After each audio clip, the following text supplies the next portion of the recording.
यह महाभारत का एक बहुत ही सचित्र वर्णन है, जो मूलतः दो चचेरे भाई बहनों पांडवों और कौरवों के बीच युद्ध का वर्णन है। पूरे महाकाव्य में छोटी छोटी कहानियां हैं, जो इस महाकाव्य को बनाने में सहायक हैं। इस पूरे महाकाव्य में एक केंद्रीय पात्र राजकुमारी द्रौपदी है, जिसने सभी 5 पांडव भाइयों युधिष्ठिर, भीम, अर्जुन, नकुल और सहदेव से विवाह किया था। महाभारत में द्रौपदी की सुंदरता की प्रशंसा की गई है, जो सबसे सुंदर रानी थी और बहुत आकर्षक महिला थी। आधुनिक शब्दावली में कहें तो वह शायद बहुत कामुकता से भरी हुई थी। एक कहानी कुछ इस तरह है। द्रौपदी एक बार कुछ फूल और फल तोड़ रही थी। उसने एक पेड़ पर लटकते हुए फल को देखा और तोड़ लिया। जैसे ही उसने फल तोड़ा, वह पेड़ से एक बुरी आवाज सुनकर चौंक गई। असल में आवाज ने उसे बताया कि उसने फल तोड़कर पाप किया है, जो एक अर्ष्य पवित्र व्यक्ति के लिए था, जिसने इस स्थान पर ध्यान किया था। इस अर्ष्य को फल खाना था, लेकिन अब जब तुमने इसे तोड़ लिया है तो अर्ष्य भूखा रह जाएगा। द्रौपदी डर गई और उसने अपने पतियों को बुलाया। उसने उन्हें पूरी कहानी सुनाई। 5 पांडवों ने फल को पेड़ पर वापस लगाने की पूरी कोशिश की, लेकिन वे असफल रहे। पेड़ ने फिर से बात की और द्रौपदी को संबोधित किया। पेड़ ने कहा कि अगर वह विचार और कर्म में एक पवित्र महिला होती तो वह खुद भी फल को वापस लगा सकती थी। द्रौपदी पेड़ की इस बात से चौंक गई और उसने जवाब दिया कि वह एक पवित्र महिला थी, जो अपने सभी पतियों के प्रति वफादार रही थी।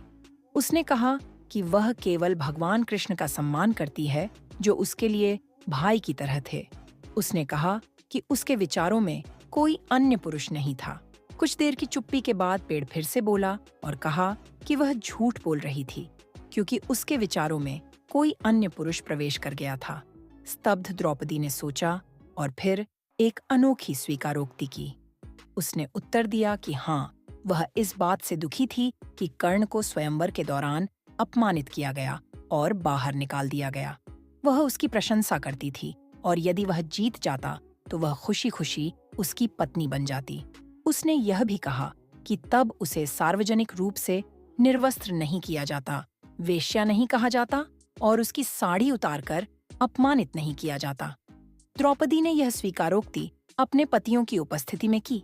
जब उसने स्वीकारोक्ति की तो पेड़ ने कहा कि इस स्वीकारोक्ति से उसने अपनी पवित्रता वापस पा ली है और अब वह खुद ही फल वापस लगा सकती है। भीम और अर्जुन यह जानकर क्रोधित हुए कि उसे शक्तिशाली कर्ण से प्यार था। यह उल्लेख करना आवश्यक है कि वह पांडव वंश का सबसे महान योद्धा था और उसने अर्जुन को युद्ध में तब तक हराया था जब तक कि वह एक चाल में मारा नहीं गया। युधिष्ठिर ही एकमात्र पति थे जो समझ पाए कि क्या हुआ था। उन्होंने दोनों भाइयों की घबराहट देखी और उन्हें आधी रात को बरगद के पेड़ के पास चलने को कहा। वे युधिष्ठिर के पीछे गए और पेड़ के नीचे 9 लाख देवताओं को देखकर दंग रह गए। जब उन्होंने द्रौपदी को अपने सामने प्रकट होते देखा तो अर्जुन और भीम को एहसास हुआ कि द्रौपदी स्वयं एक देवी थीं।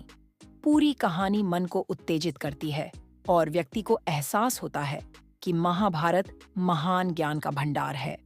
यह स्वीकारोक्ति की शक्ति को सामने लाता है।